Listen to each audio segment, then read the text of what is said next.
Hello guys, welcome back to our channel. నేను మీ పర్వీన్. ఈ రోజు మీతో షేర్ చేసుకోబోయే రెసిపీ ఏంటో తెలుసా?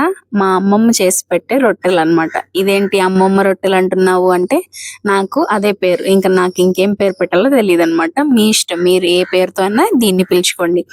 ఎంత బాగుంటుందంటే అసలు ఎక్స్ప్లెయిన్ కూడా చేయలేను. మా అమ్మమ్మ సెలవులకి వెళ్ళినప్పుడు మేము ఈ రొట్టెలు చేసి పెట్టేది మాకు. కాంబినేషన్గా చక్కగా ఏంటంటే బోటి కర్రీ కానీ లేకపోతే మటన్ కర్రీ కానీ చేసేది. చూడండి, ఇదైతే గోధుమ పిండి అండ్ బియ్యం పిండి. సో ఫస్ట్ బియ్యం పిండి వేస్తున్నాము, 1.5 కప్ బియ్యం పిండి వేస్తున్నాము. అండ్ దాంట్లోకి 1 కప్ గోధుమ పిండి వేస్తున్నాము.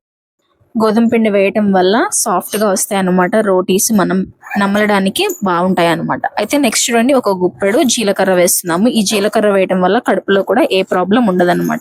చూడండి, ఒక పెద్ద ఉల్లిపాయ తీసుకున్నాము, ఒక 3 నుంచి 4 పచ్చిమిర్చి తీసుకొని సన్నగా తరిగేసుకుంటాము. అండ్ 1 ఇంచ్ అల్లం అన్నమాట. అల్లం కూడా చాలా బాగుంటుంది. మీకు ఒకవేళ ఈ అల్లం ఇలా ముక్కలుగా కట్ చేసుకొని తినడం ఇష్టం లేకపోతే మీరు కొంచెం గ్రేట్ చేసుకోండి, అదే కొంచెం తురిమేసి వేసుకోండి. పచ్చిమిర్చి కూడా ఫ్లేవర్ నచ్చకపోతే కొంచెం పేస్ట్ చేసుకోవచ్చు. ఈ 4 పచ్చిమిర్చిని మనం ఏం పేస్ట్ చేస్తాం చెప్పండి? అందుకే మేమైతే ఇలాగే వేసేస్తున్నాము. నెక్స్ట్ ఉల్లిపాయలు కూడా సన్నగా కట్ చేసుకోండి. ఈ ఒక పెద్ద ఉల్లిపాయ సరిపోతుంది అనమాట. చూడండి, అండ్ కరివేపాకు వేస్తున్నాం. కరివేపాకును కూడా సన్నగా తరిగేసి వేస్తుంది మా మమ్మీ. అయితే మీరు కరివేపాకు ప్లేస్లో మెంతి కూర వేసుకోవచ్చు, పొనగంటి కూర వేసుకోవచ్చు. చాలా బాగుంటుంది. మెంతి కూరతో కూడా చాలా బాగుంటుంది. ఒకసారి ట్రై చేయండి మీ దగ్గర మెంతి కూర ఉంటే. అయితే తగినన్ని వాటర్ పోసుకుంటూ చపాతీ ముద్దలాగా కలిపేస్తాం అనమాట. ఈ రోటీ అయితే ఉట్టిగా అయినా తినేయచ్చు. మా అమ్మమ్మ మా ఊరు వెళ్ళినప్పుడు అయితే చక్కగా బోటి కర్రీ కానీ, మటన్ కర్రీ కానీ, చికెన్ కర్రీ కానీ అప్పటికప్పుడు ఏ నాన్ వెజ్ కర్రీ దొరికితే ఆ నాన్ వెజ్ కర్రీతో చేసేది. చాలా బాగుండేది గైస్. సంక్రాంతి సెలవులకి అలా వెళ్ళినప్పుడు చేసేది అనమాట ఈ రోటీ. అల్లం పచ్చిమిర్చి మాత్రం మేము చిన్నపిల్లలు అప్పటి నుంచి మాకు తినడం అలవాటు చేశారు. సో మేము ఏరకుండా తినేస్తాం అనమాట. చాలా మంది అల్లం పచ్చిమిర్చి ఇలా ముక్కలుగా కోసి వేస్తే ఇష్టపడరు అనమాట. కానీ మా ఇంట్లో అలా కాదు. మా డాడీ మాకు అలవాటు చేశారు కాబట్టి మేము ఈజీగా తినేయగలము. మీకు ఇష్టం లేకపోతే అల్లం పచ్చిమిర్చిని పేస్ట్ చేసేసి వేసుకోండి.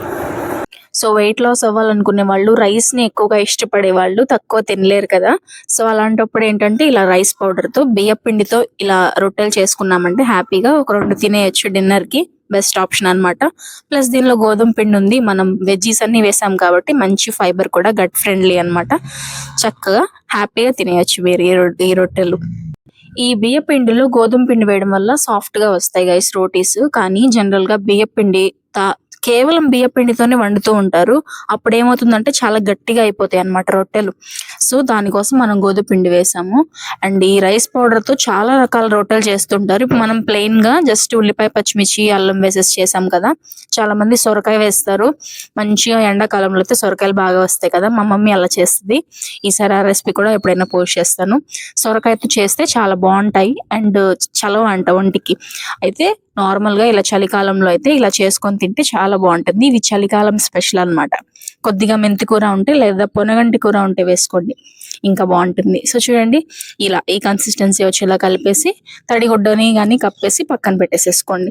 సో చూసారు కదా, చాపింగ్ బోర్డ్ మీద కానీ లేకపోతే కింద ఫ్లోర్ మీద అయినా కానీ ఇట్లా ఒక కర్చీఫ్ అయితే పరిచేసుకొని వాటర్ చిలకరించుకుంటే కొంచెం తడిగా అవుతుంది అనమాట. ఇంకా మనం చిన్న చిన్న ముద్దల్లాగా చేసుకొని ఈ రొట్టెల్ని చేతులతోనే ఒత్తుకుంటాం అనమాట. ఇది పాతకాలం స్టైల్ అనమాట. చేతులతోనే చేస్తారు రొట్టెలు అంటే. ఇలా చేతులతో మీకు ఎంత కొంచెం మందంగానే ఉండాలి, మరీ పల్చగా ఉండకూడదు.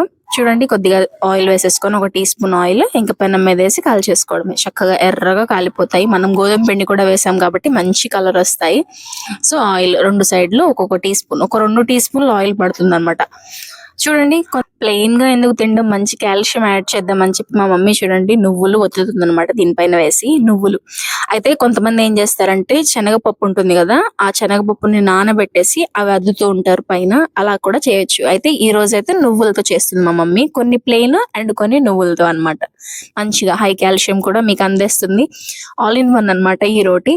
ఖచ్చితంగా మీ ఇంట్లో కూడా ట్రై చేయండి. చూడండి ఎంత చక్కగా మంచి గోల్డెన్ బ్రౌన్ కలర్ లో వచ్చేసాయి. చూడండి, చక్కగా లోపల వరకు సిమ్ లో పెట్టేసి మనం వేగించుకున్నాము. చక్కగా లోపల వరకు కుక్ అయిపోయాయి. ఎలా అనిపించింది ఈ రెసిపీ మీకు? వీడియోని లైక్ చేయండి, షేర్ చేయండి, సబ్స్క్రైబ్ కూడా చేసుకోండి మన